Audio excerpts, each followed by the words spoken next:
2025 সালের 12 ডিসেম্বর গুলিবিদ্ধ হয়েছিলেন শরীফ ওসমান হাদি। তার 6 দিন পরে সিঙ্গাপুরে তার মৃত্যু হয়েছিল।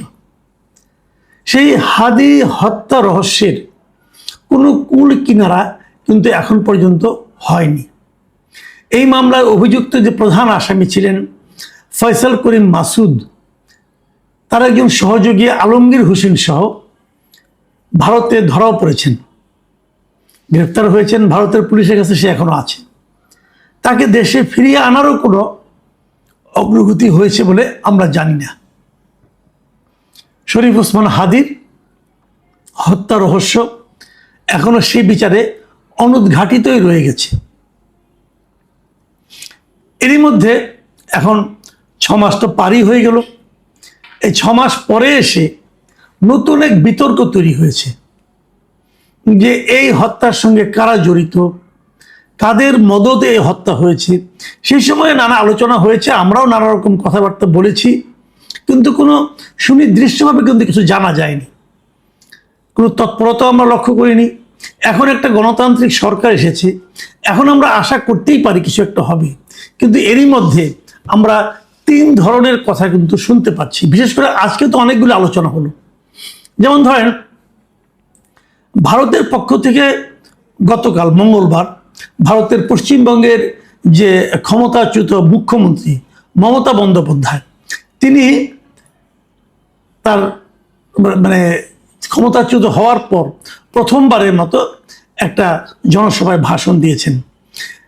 মঙ্গলবার কলকাতার ধর্মতলায় এক জনসভায় উনি বলেছেন, এই অনেক কথা বলেছেন, ভারত সরকারের বিরুদ্ধে বলেছেন, এবং বলতে বলতে এই ওসমান হাদির হত্যার ব্যাপারে একটা ইঙ্গিত দিয়েছেন।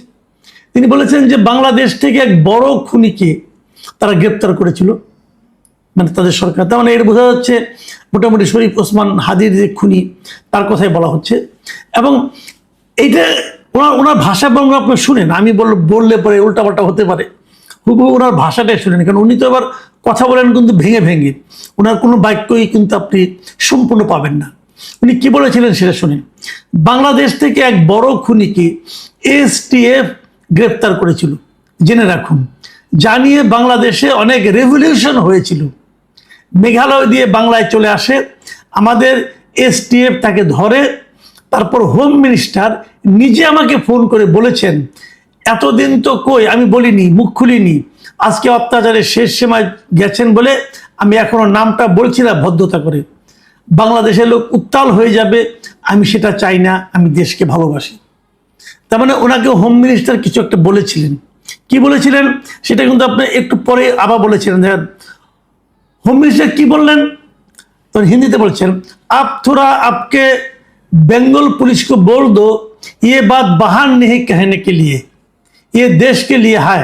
মানে এই কথা যেন বাইরে না যায়, মানে আপনি আপনার পশ্চিমবঙ্গ পুলিশকে বলে দেন যাতে এই কথা তারা বাইরে না বলে, এটা দেশের জন্য করা হয়েছে। কি করা হয়েছে, উনি আসলে কি বলতে চেয়েছেন? তার মানে এই খুনের পেছনে কি ভারত সরকার ছিল, অথবা উনি কি বলতে চেয়েছেন যে যাকে গ্রেপ্তার করা হয়েছে তাকে যেন ফেরত পাঠানো না হয়, অথবা তার ব্যাপারটা যেন পুলিশ না বলে, এগুলি কিছু? নাকি এমনটা যে ওই মাসুদকে যখন তারা পুলিশ ধরেছে তখন তো জিজ্ঞাসাবাদ করেছে, জিজ্ঞাসাবাদ করে কিছু তথ্য পেয়েছে, যাতে এই তথ্যটা বাইরে না আসে, উনি কি এই কথাটা বলেছেন? কে জড়িত? মমতা বন্দ্যোপাধ্যায়কে কিন্তু তৃণমূলের কর্মীরা জিজ্ঞাসা করেছিলেন, কে কে এটা, তার নামটা আপনি বলে দেন, কিন্তু উনি নাম বলেননি। কারণ বলেননি বলে যে আগামীতে বলবেন না তার কিন্তু কোনো গ্যারান্টি নাই। তার মানে কিছু একটা ইঙ্গিত এখানে আমরা পাচ্ছি যে শরীফ ওসমান হাদির হত্যাকারী কে হতে পারে, অথবা যিনি গুলি করেছেন তার পেছনে কে ছিলেন, এগুলো সম্পর্কে কিছু তথ্য ভারত জানে। কি জানে, কতটুকু জানে?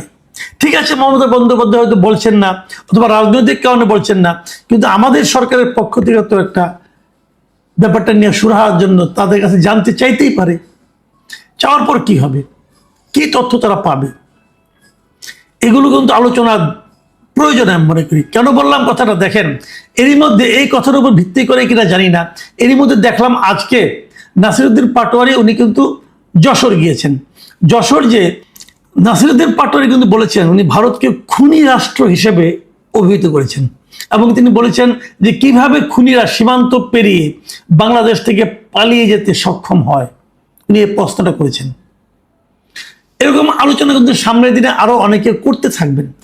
এর মধ্যে আরো একটা ঘটনা ঘটেছে, সেটা হচ্ছে যুক্তরাজ্যের বার্মিংহামে বাংলাদেশের সহকারী হাই কমিশনে দ্বিতীয় সচিব হিসেবে নিয়োগপ্রাপ্ত ব্যক্তি মিস্টার ওমর বিন হাদি, তিনি হচ্ছেন শরীফ ওসমান হাদির বড় ভাই। তাকে গত 15 জানুয়ারি অন্তর্বর্তীকালীন সরকার সেখানে এই দ্বিতীয় সচিব পদে চুক্তিভিত্তিক নিয়োগ দান করেন। সে ওমর হাদি একটা বড় অভিযোগ করেছেন। ওমর হাদি বলেছেন যে ঢাকা 8 নির্বাচনী এলাকা থেকে শরীফ ওসমান হাদিকে সরিয়ে দেওয়ার জন্য ব্যাপক চাপ প্রয়োগ করা হয়েছিল এবং এতে আমিরের জামায়াতের একজন ব্যক্তিগত সচিব জড়িত রয়েছেন। এছাড়া তিনি প্রধানমন্ত্রীকে পর্যন্ত হুঁশিয়ারি দিয়েছেন, ওখান থেকে বলেছেন হাদি হত্যার বিচার না করলে তিনিও হুমকির মুখে পড়তে পারেন। এই ওমর হাদি মঙ্গলবার দিন মানে গতকাল তার ফেসবুক পোস্টে 2টি পোস্ট করেছিলেন। একটা পোস্টে উনি জামায়াতের সংশ্লিষ্টতার কথা বলেছেন, আরেকটা পোস্টে উনি অন্তর্বর্তীকালীন সরকারের একাধিক উপদেষ্টার কথা বলেছিলেন যে তারা অনেকে এই হত্যার সঙ্গে জড়িত। এবং এই পোস্টগুলোর উপর ভিত্তি করে গণ অধিকার পরিষদের মুখপাত্র মিস্টার ফারুক হাসান উনি আবার আরেকটা পাল্টা অভিযোগ করেছেন এবং তিনি বলেছেন যে এই হত্যাকাণ্ডের সঙ্গে আসলে ওসমান হাদির বড় ভাই যে শরীফ ওমর হাদি তারই সংশ্লিষ্টতা রয়েছে। একটু বিষাদ দৃশ্য শোনাচ্ছে, একটু উদ্ভট শোনাচ্ছে, বাট অভিযোগ তো এসেছে। এই অভিযোগটা ফারুক হাসানের অভিযোগ কিন্তু উনি আবার যুক্তি দিয়েছেন। উনি বলেছেন শরীফ ওসমান হাদির মৃত্যুর পর সবচেয়ে বড় বেনিফিশিয়ারি কে? সবচেয়ে বড় বেনিফিশিয়ারি হলো শরীফ ওমর হাদি, মানে তার বড় ভাই। তার এত বড় একটা চাকরি হয়েছে বিদেশে এবং এটা নিশ্চয়ই বেনিফিশিয়ারি, এবং সেই হিসেবে ওনার বক্তব্য হলো যে তার ভাই এতে জড়িত আছে।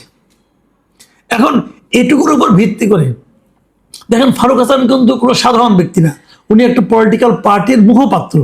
তো উনি যখন এই ধরনের অভিযোগটা করেন তার কাছে নিশ্চয়ই আরো কিছু তথ্য প্রমাণ থাকতে পারে। তো আমার মনে হয় এই সবগুলো বিষয় মিলিয়ে সরকারের উচিত হবে পুরো বিষয়টাকে খুবই সিরিয়াসলি নেওয়া। প্রয়োজনে ফারুক হাসানকে জিজ্ঞাসাবাদ করেন, প্রয়োজনে ওমর হাদিকে জিজ্ঞাসাবাদ করেন। তারা এই যে তারা সুইপিং কমেন্ট করছেন, একে ওকে জড়িয়ে ফেলছেন, একে ওর বিরুদ্ধে অভিযোগের তীর ছুটছেন, কেন? এগুলো হয় কি টোটাল সোসাইটিতে, সমাজের মানুষের মধ্যে এক ধরনের অবিশ্বাস তৈরি করে। মানুষ যাকে দেখবে তাকে এখন সন্দেহ করতে থাকবে। সরকারের উচিত হবে তাদেরকে জিজ্ঞাসাবাদ করা, সরকারের উচিত হবে ইন্ডিয়া গভর্নমেন্টের সঙ্গে যোগাযোগ করা, এবং সেই সঙ্গে সরকারের উচিত হবে ভারতে আটক থাকা যে ফয়সাল আহমেদ মাসুদকে দ্রুত এবং আলমগীর হোসেনকে দ্রুত এই দেশে ফেরত নিয়ে আসার চেষ্টা করা। ভারত থেকে তো এই ধরনের আসামি আমরা ফেরত আনতে পারি, আমাদের সঙ্গে তো ভারতের সেরকম চুক্তি আছে। সেই উদ্যোগটা দ্রুত নেওয়া উচিত। আমি মনে করি যতদিন পর্যন্ত শরীফ ওসমান হাদির মৃত্যুর কোনো কুল কিনারা না হবে, যদি সেটা সেই সাগর রুনির মতো ঝুলে যায়, তাহলে আমি মনে করি সুশাসনের ক্ষেত্রে, সুশাসন প্রতিষ্ঠার ক্ষেত্রে একটা বড় ধরনের সমস্যা কিন্তু এখান থেকে তৈরি হতে থাকবে। প্রিয় দর্শক, আমরা সরকারের এই সমস্ত ব্যাপারে আশু পদক্ষেপ আশা করি।